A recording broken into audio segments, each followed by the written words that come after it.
बिस्मिल्लाहिर्रहमानिर्रहीम। रुकू ऐं सजदन जो बयान। मसलो रुकू में पंहिंजो मथो ऐं पुठ ऐं दुॾ बराबरि कंदो ऐं मथो न हेठि हुजे न ई मथे हुजे ऐं पुठ खे अहिड़ी तरह सिधो करे जेकॾहिं पाणी मां भरियल प्यालो पुठी ते रखिजे त न हारिजे। इन ई ॻाल्हि जो दलील आम कुतुब में मौजूदु आहे। रुकू में ॿिन्ही गोॾनि खे हथनि जे आङिरियुनि सां वठिजे।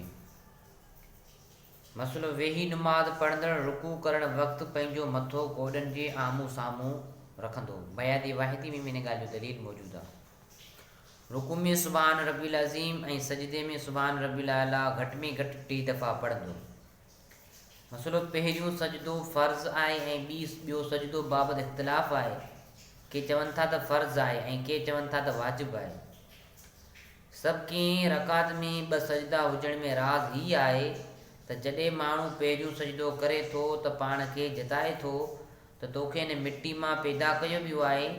जॾहिं ॿियो सजदो करे थो त पाण खे बेदार करे थो त तोखे मरी हिन मिटी सां मिलणो आहे। जॾहिं ॿिए सजदे खां सर मथे खणी थो त गोया खे एतिराफ़ करे थो त तोखे हुन बैदि ज़िंदा कयो वेंदो।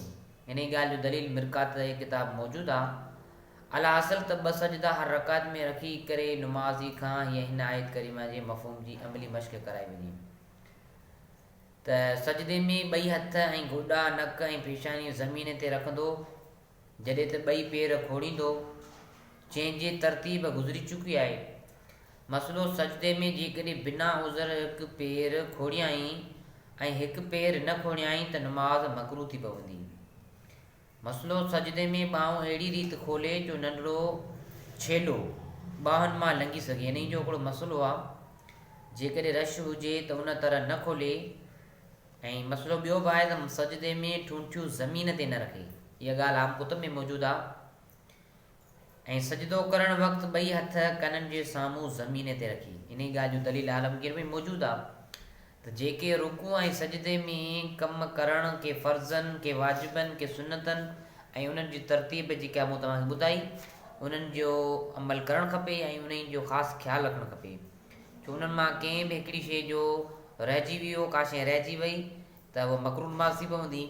जीअं फ़र्ज़ु आहे फ़र्ज़ु छॾिणो न आहे हर हाल में अदा करिणो आहे। ऐं त हिननि जो बयानु अलाह साईं खे दुआ आहे असांखे हिन जे मथां अमल करण जी तौफ़ीक़ अता फ़रमाए।